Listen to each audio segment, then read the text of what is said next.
Surprise!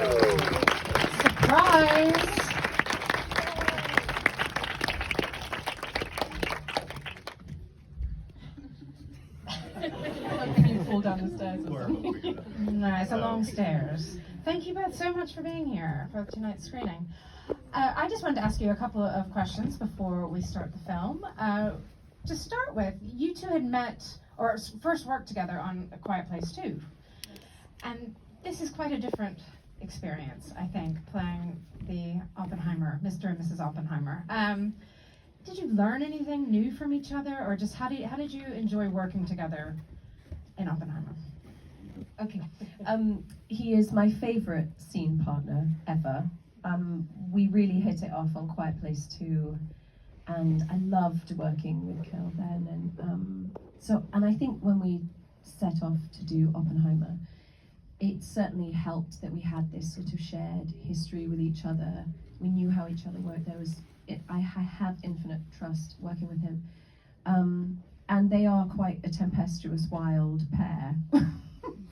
And quite a complicated marriage. So it was rather effortless actually getting to dive into it with him. To kind of go there, emotionally, and I think you can only do that with someone that you really profoundly trust. And we have that, and I think Chris doesn't do anything by accident, everything is designed, and I think that, casting myself and Emily, you get that history for free, and that is hard to get when you're portraying a couple that have spent their life together. So I think you get something else for free when you have that friendship. I don't think you phone it in on any of your work, but do you have to even raise your game even more when you're working with Christopher Nolan? Yeah, always. Like? Yeah. yeah, always. He expects excellence because he brings it every single time, and he's written and directed and produced this film, and he is unlike any director you've ever encountered, and he demands excellence. So everyone, actors, crew, everybody involved in putting the film out, excellence is expected. So you just come in there as prepared as it possibly could be, which we all are, and then you just hit the ground running, and it's a fast pace, so you have to be ready. He brings his films in under budget, under schedule every single time. How many days was this one? Under schedule. Was it 50? It was 57 days we shot it in, but we came in early again. Which is amazing when you look at this, what you accomplish on screen here. Yeah. And Emily, was it your first time working with Nolan? Yes. And I agree with Cillian. I think he has a way of, he's so precise as a filmmaker, but yet really expansive in the space he gives you he's sort of curious about what you're going to do with each scene, which is sometimes unusual for a writer-director. I think they can have a presupposed idea of what you're trying to reach for, but he was sort of like, what are you going to do? It was exciting, and he does tighten the screws on everyone, but that's good. I think we all want to be a little bit terrified and challenged, and it's wonderful. I mean, to do aging makeup that's okay in IMAX, I mean, it's just phenomenal. Can you talk a little bit about how some of those craftspeople help you do your jobs well? Well, yeah, and the women you'll meet afterwards are at the top of their game in each of their different departments. They're extraordinary people and extraordinarily gifted and talented, and it was very demanding, because obviously we age throughout it, and we go through kind of a huge section of history, and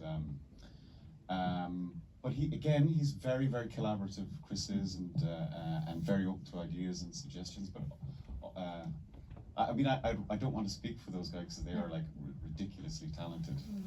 And working with them, some of them had worked with Louisa has worked with Chris more than I have. Many times. So they're just spectacularly talented, and they know the rhythm with Chris. It's fast and but it's very, very rewarding.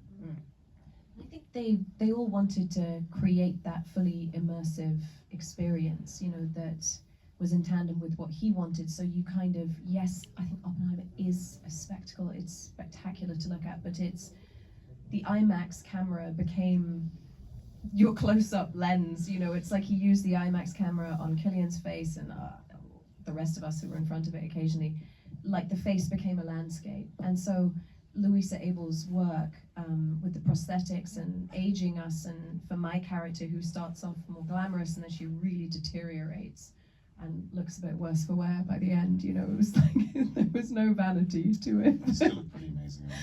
No, I don't know. I mean, the first time Cillian and I had our very old makeup on, we couldn't stop laughing at the camera test. Like, we kept looking at each other and Chris was like, guys, stop, come on, enough.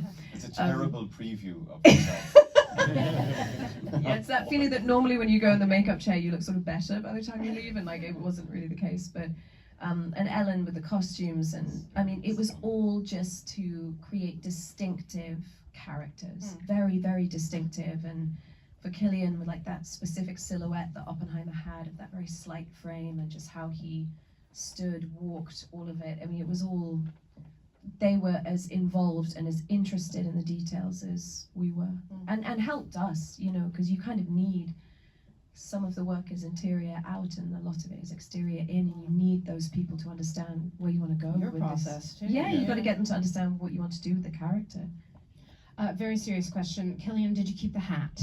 No. No. No, I seem Does to have, Ellen still have it? Maybe I'll ask her. she probably does. Probably in stored some. No, I seem to wear hats a lot in projects, and so I never wear them in real life, really. Or smoke It's an cigarettes. iconic hat. Emily, you should have taken the hat. Come on. Yeah. I know, I should have taken some. I don't think I did. Okay. Sometimes I kind of like sneak something, but I don't think I stole anything this time. Okay. But Well done. The authorities will be pleased. I think these beautiful people want to watch your film. Anything else to say before we roll it? just enjoy it. Thank you for coming to see it. Thank you so much for being here. And we're back. Costumes. Hello. Hi. You know, I think Oppenheimer had a distinctive silhouette in real life that you really brought to the screen. Can you talk a little bit about that silhouette and how, you know, did Cillian help with some of that, finding the right fits for some of those things, and how did you approach the silhouette?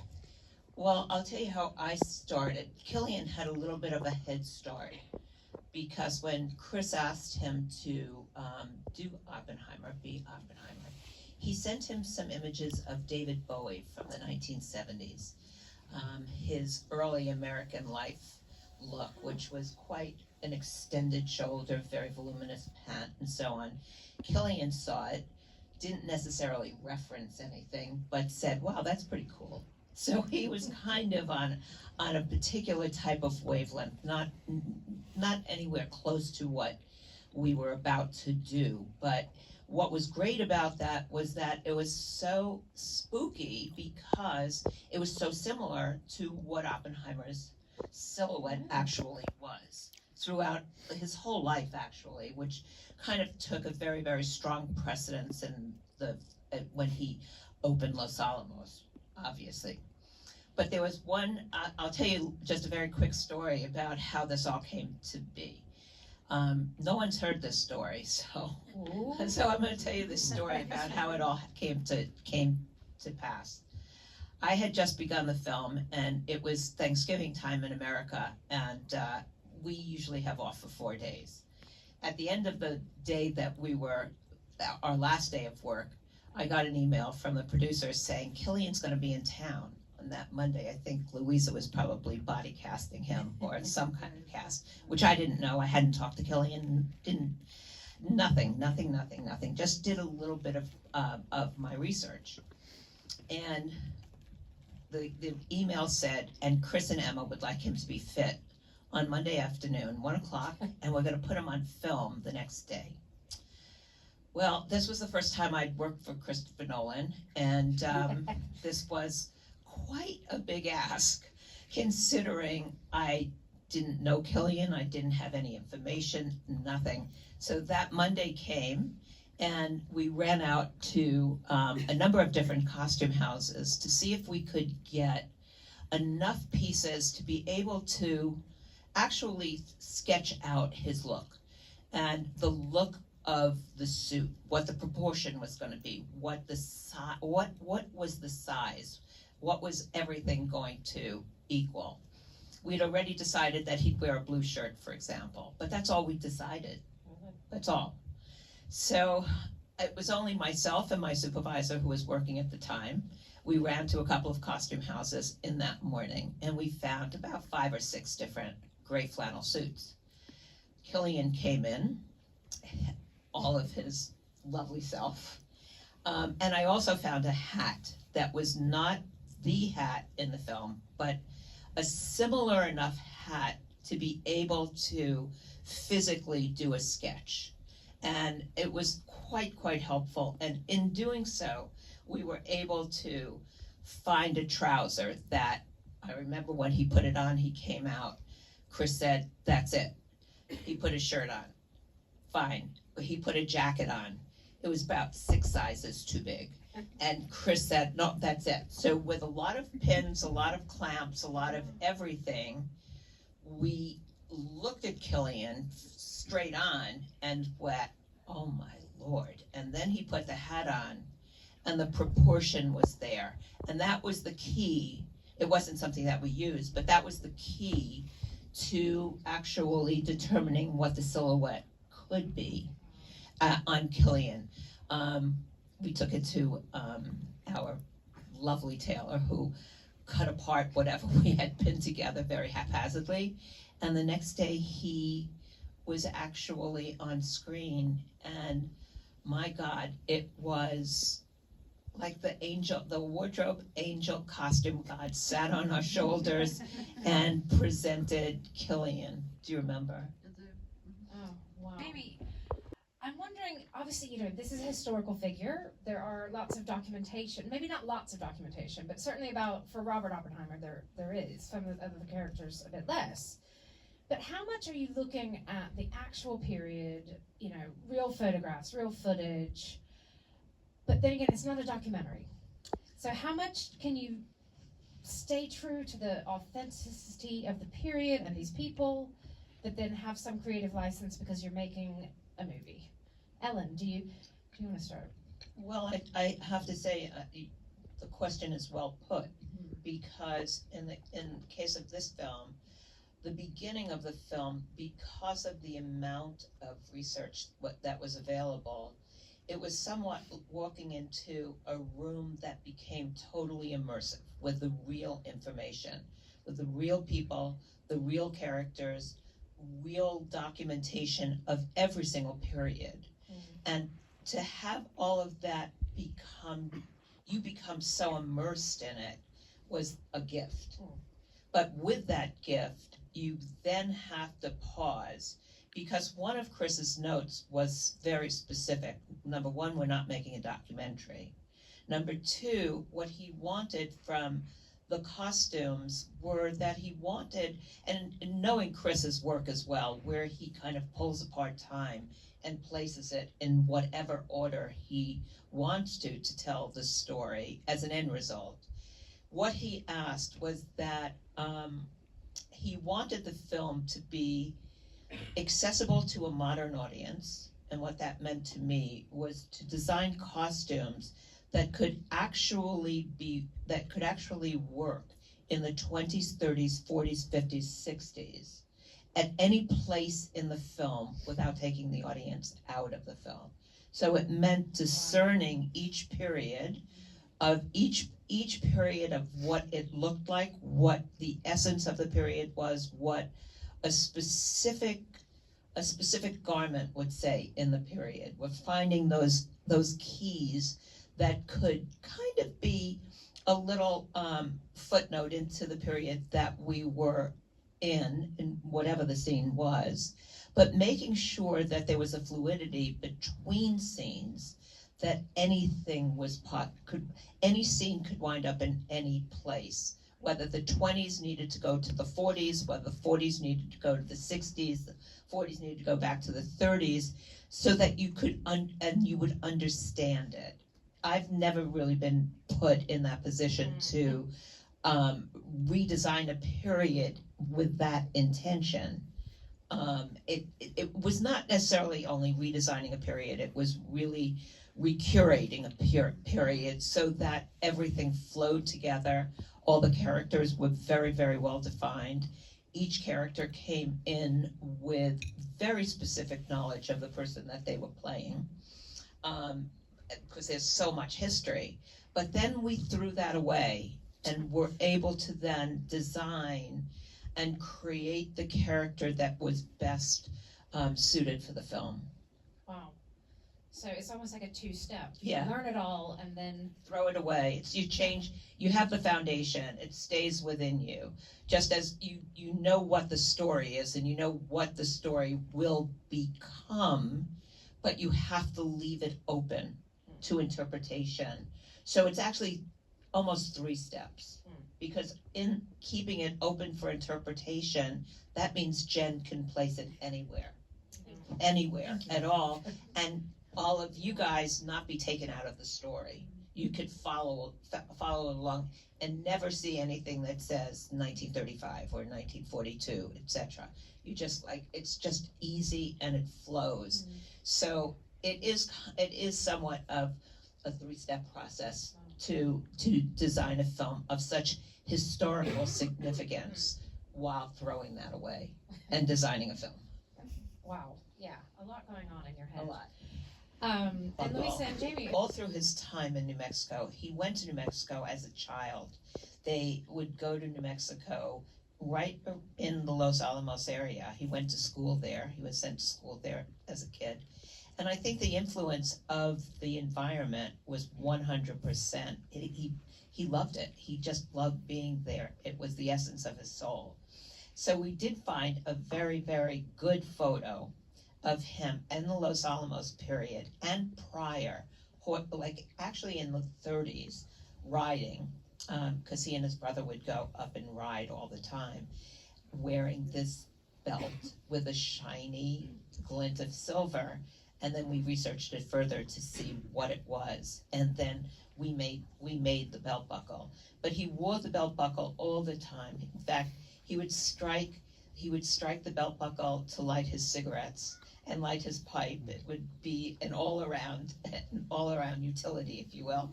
But I think that it really just it was the essence of who he was. And Los Alamos was not just a place. It was part of him. So I don't know which tribe it came from. That I don't know. I'm sorry, I might have known, but I might have forgotten now. but we researched it pretty exactly and had it copied. Everything that we chose and that you see in the black and white was decided beforehand, and it was decided so that it could be shot in color and in black and white without a change. On some formats and some directors, when they shoot in black and white, there are colors that you will use that will transfer to black and white much easier than what we did. And we just basically used the tones of a grayscale and checked the fabrications, because I would say 75% of what you see on the screen we made. So we were able to pick fabrications and so on that actually could work both ways, even if it wasn't scripted that it was going to go in the black and white world, just to check. And there were some times that we were surprised, but the way we checked before a test or shooting on that day in choosing that fabrication was actually with an iPhone filter, with a black and white filter.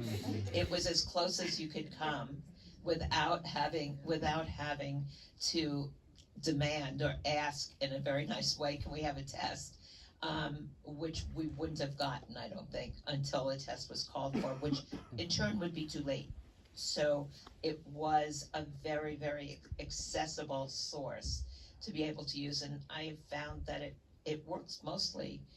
I would say you're 100% using that filter for the most part, unless there is a very specific technique that they're going to incorporate in the film that is being produced. All the actors brought quite a lot to our meeting. When we first meet, the actors have a blanket for them of what they feel, how they feel, what they know, but what was amazing on this film is not only was their knowledge vast, but they were so trusting of us to be able to take all of what they had, listen, of course, to what they had to say, but then do our work.